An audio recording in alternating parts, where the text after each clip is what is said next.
Assalamualaikum warahmatullahi wabarakatuh.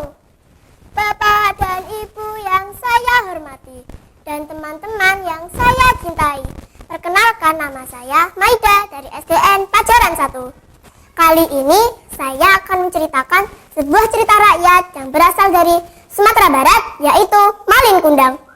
Pada zaman dahulu, di sebuah perkampungan nelayan, pantai air manis, di daerah Padang, Sumatera Barat, hiduplah seorang janda yang bernama Mande Rubaya bersama dengan anak laki-lakinya yang bernama Malin Kundang. Mande Rubaya sangat menyayangi dan memanjakan Malin Kundang. Hingga pada suatu hari, Malin Kundang jatuh sakit. Sakit yang amat keras hingga nyawanya hampir melayang. Namun, ia bisa diselamatkan berkat kerja keras ibunya. Pada suatu hari, Malin meminta izin kepada ibunya untuk pergi merantau. Karena pada saat itu ada kapal yang merapat di pantai air manis. Jangan, Malin. Ibu takut terjadi sesuatu padamu, nak. Menetaplah saja di sini. Temani ibu, nak. Mande Rubaya sedih mendengar permintaan anaknya yang ingin pergi merantau. Ibu, tenanglah, tidak akan terjadi apa-apa padaku. Ini kesempatan, Bu.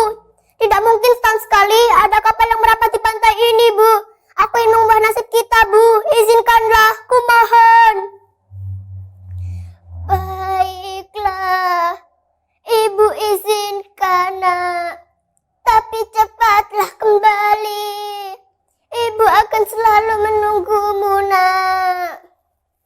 Meskipun dengan berat hati, akhirnya Mande Rubaya mengizinkan Malin Kundang untuk pergi merantau.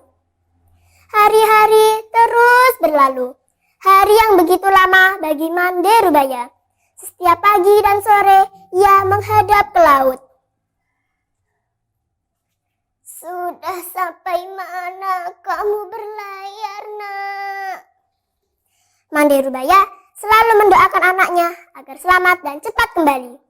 Beberapa saat kemudian, ketika ada kapal yang merapat di pantai air manis, ia selalu menanyakan tentang keberadaan anaknya. Apa kalian melihat anakku, Malin?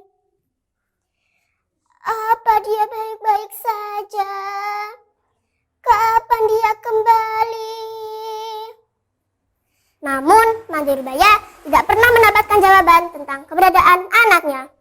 Bertahun-tahun Mande Rubaya menunggu kedatangan anaknya.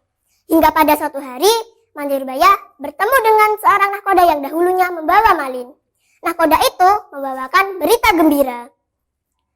Mande, tahukah kau, anakmu kini telah menikah dengan gadis cantik, putri seorang bangsawan yang kaya raya. Malin, kapan kau pulang, nak?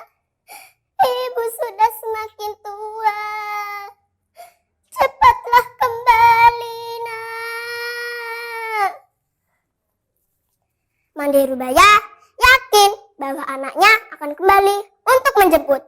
Benar saja, beberapa saat kemudian, tampak dari kejauhan ada kapal yang indah dan megah berlayar menuju ke pantai air manis. Orang-orang di sekitar pantai itu mengira bahwa kapal itu adalah milik seorang serpan yang kaya raya. Mande Rubaya gembira mendengar hal itu. Ia yakin bahwa anaknya akan kembali untuk menjemput. Saat kapal mulai merapat di pantai air manis, terlihat sepasang anak muda berdiri di kapal itu.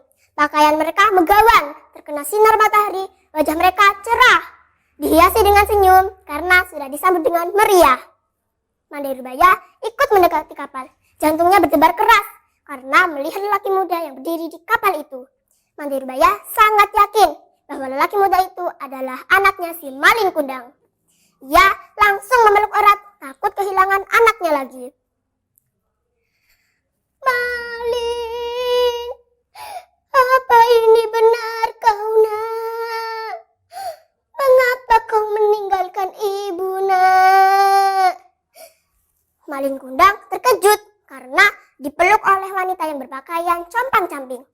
Istrinya yang cantik menjauh sambil berkata, "Ah, wanita jelek ini apakah ibumu? Mengapa kau berbohong kepadaku? Kau bilang ibumu juga seorang bangsawan yang sederajat denganku." Malin Kundang merasa malu mendengar perkataan istrinya itu. Ia mendorong ibunya dan berkata, "Ah, wanita gila, aku bukan anakmu." Mande Rubaya jatuh tersuduk karena tidak percaya akan perkataan anaknya. "Malin, Malin anakku, ini ibu nak." Namun Malin Kundang tidak mengakui bahwa Mande Rubaya adalah ibunya dan pergi meninggalkan pantai air manis. Mande Rubaya merasa sedih. Ia mengangkat kedua tangannya dan berdoa, "Ya Rabbi,